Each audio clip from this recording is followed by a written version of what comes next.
Again, with respect to one more lecture on personality development, I am here proceeding the previous video only.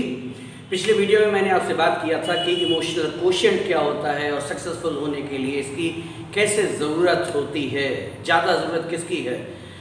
Intelligence की तो ज़रूरत तो खैर है, लेकिन ज़्यादा ज़रूरत नहीं है। ज़्यादा ज़रूरत सफल होने के लिए इमोशनल कोशेंट की है।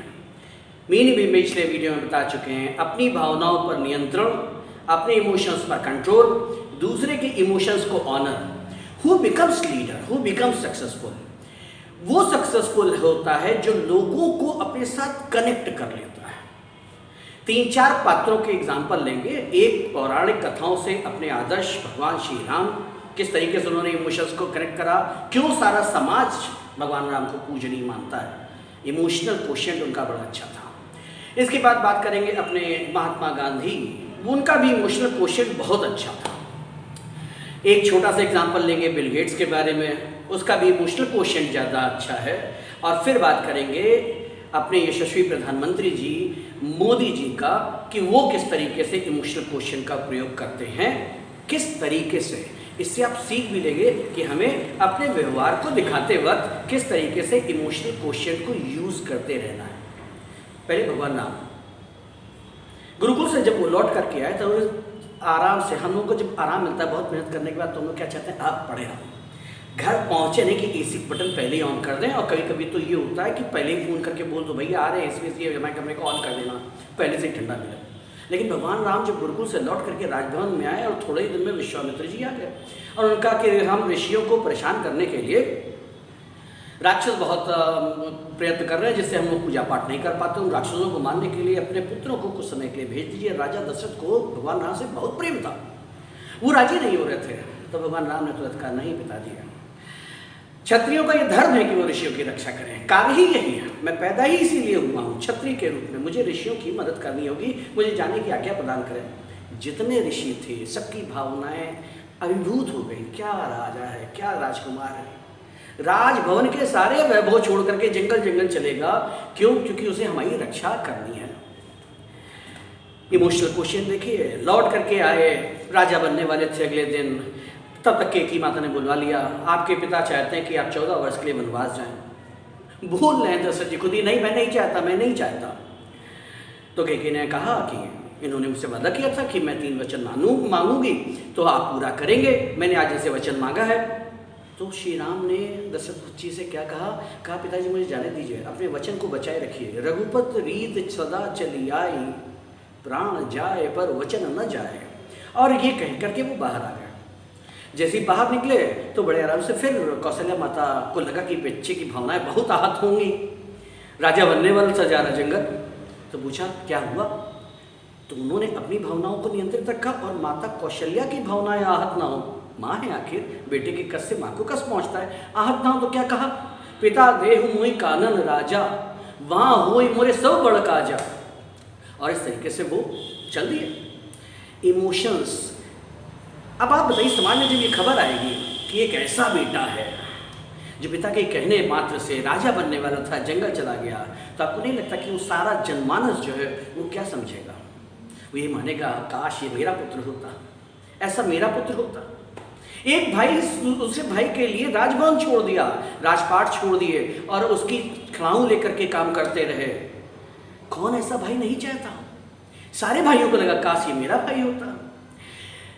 नौका में सवार जब उनका मित्र आया तो उसको भी बाकायदा सम्मानित किया। पूरा जितना भी ओबीसी वर्ग है अंदर आ गया। निषाद राज को भाई बनाया है। निषाद राज यानी कि जो जंगल में रहते हैं ट्राइबल्स, उनको भाई बना लिया। सबरी ट्राइबल, उनको माता बना लिया। अब आप बताइए, समाज का कोई अंग रह गया है? कोई अंग नहीं रह गया। सबको लग रहा है कि काश ये मेरा होता। कनेक्ट हो गए। राम जी क्या कर रहे थे, पब्लिक को अपने साथ कनेक्ट कर रहे थे। और कैसे कर पाए? इमोशनल कोशेंट के द्वारा। अब दूसरा एग्जाम्पल लेते हैं, महात्मा गांधी। ये नेता जितने बड़े थे वो तो एक अलग बात है, इतने बड़े नेता बने कैसे? सबसे पहले उन्होंने जब भारत पे आए तो उन्होंने सबसे पहले एक जगह पर खड़े होकर के किसानों के हित के लिए अनशन किया। किसानों को क्या लग रहा होगा देखो ये व्यक्ति पढ़ा हुआ है, वकील है, विदेश से आया है और हमारे हितों के लिए अनशन किए बैठा हुआ है। कनेक्ट हो गए लोग बाग।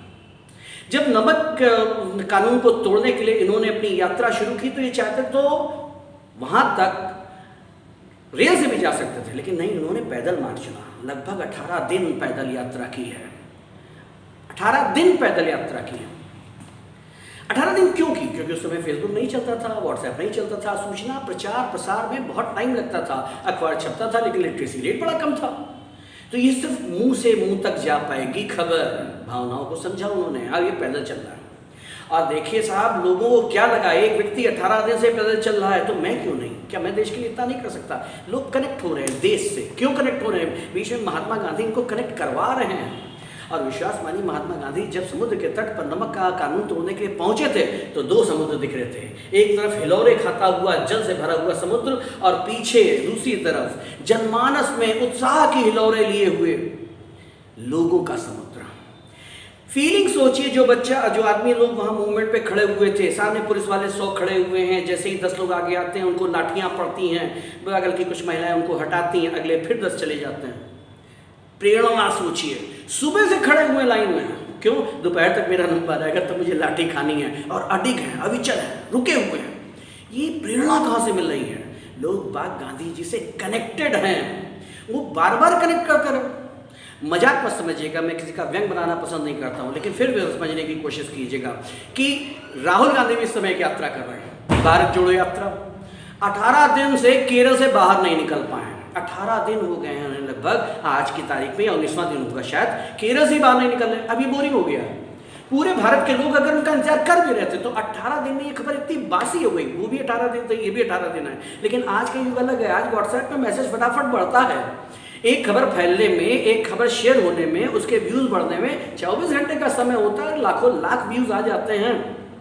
तो अब आप बताइए कि यहाँ पे इमोशनल एरर हो रही है या नहीं हो रही? महात्मा गांधी इमोशनल क्वोशिएंट को यूज करते थे। बीच के अगर हम प्रधानमंत्री की बात, मंत्रियों की बात करें, पंडित नेहरू ले लीजिए, इंदिरा गांधी ले लीजिए, आप लाल बहादुर शास्त्री ले लीजिए, कोई भी ले लीजिए, इनको पॉपुलर किया जाता है।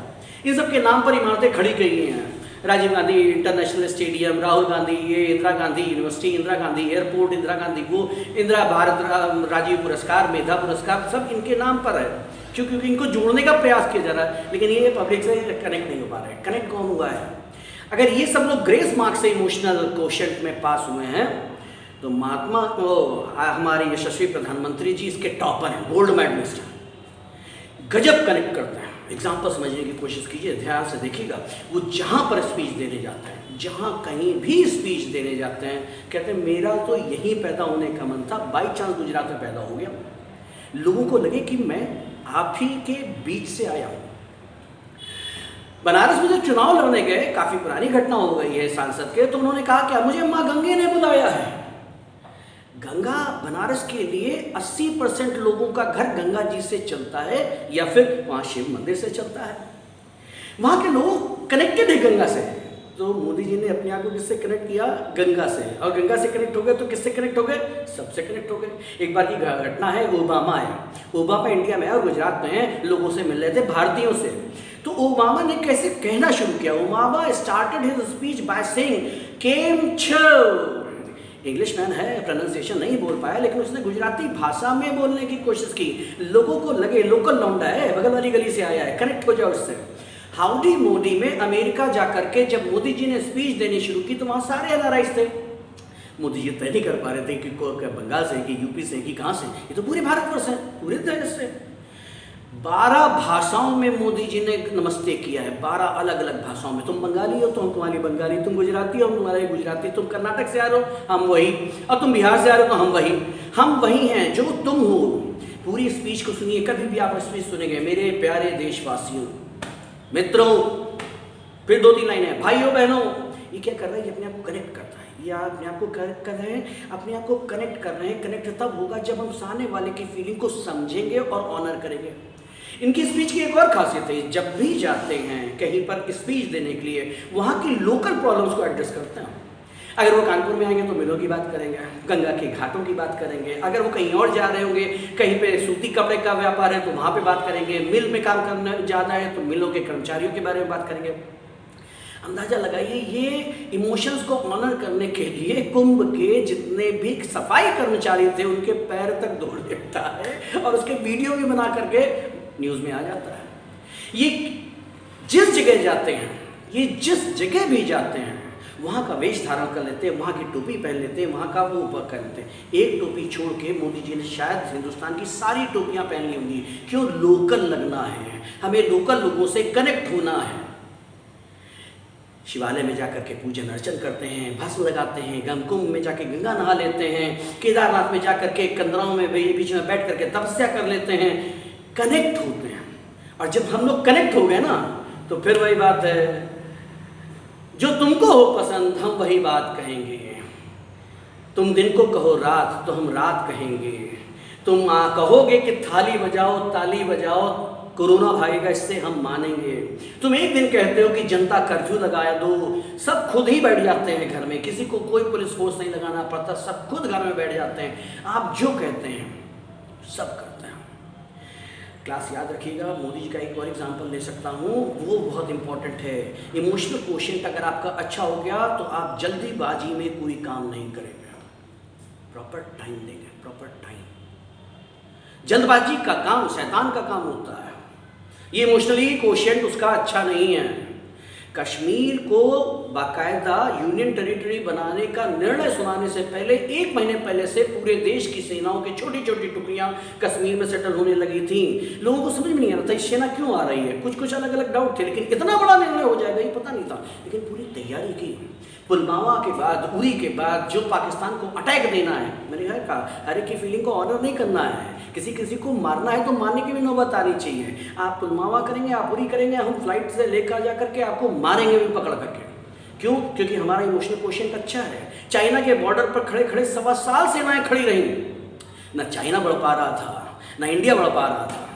मोदी जी का एक भी स्टेटमेंट आया नहीं, हम ना डरेंगे ना खुद लड़ेंगे। अगर मुझे किसी से नफरत नहीं तो मुझे किसी से मोहब्बत भी नहीं। ये है इमोशनल क्वोशिएंट का मेन फिलॉसफी। मैं फिर बता दूं क्लास, अगर आपने ये वीडियो देखा है और इसका पहला एपिसोड नहीं देखा इमोशनल क्वोशिएंट का, तो आपको बहुत फ़ायदा नहीं होगा। ऊपर जाकर के प्लेलिस्ट में देखिए इमोशनल इंटेलिजेंस, इसका नाम है इमोशनल क्वोशिएंट। इसे अपने व्यवहार में लाइए। याद रखिएगा, ट्रेन योर ब्रेन, हमें इसकी बार बार प्रैक्टिस करनी पड़ेगी। अगर हम प्रैक्टिस नहीं करेंगे तो ये लेक्चर सुन करके कोई काम होने वाला नहीं है। पिछले एपिसोड में मैंने आपको बताया था एक गोलू था और एक बॉस बन गया था। जब ये 3 साल बाद वो उसका बॉस बन जाएगा तो गोलू को याद होगा हमें भी स्मार्ट होना चाहिए, लेकिन इसके पास इमोशनल क्वोशिएंट नहीं है। तो ये जाएगा बुक स्टॉल में, अब बुक स्टॉल में ढूंढेगा book how to be smart, how to be successful, how to generate confidence. क्या ये बुक पढ़ करके वो स्मार्ट हो जाएगा? क्या उसके अंदर कॉन्फिडेंस आएगा? नहीं। It comes by practice, regular practice.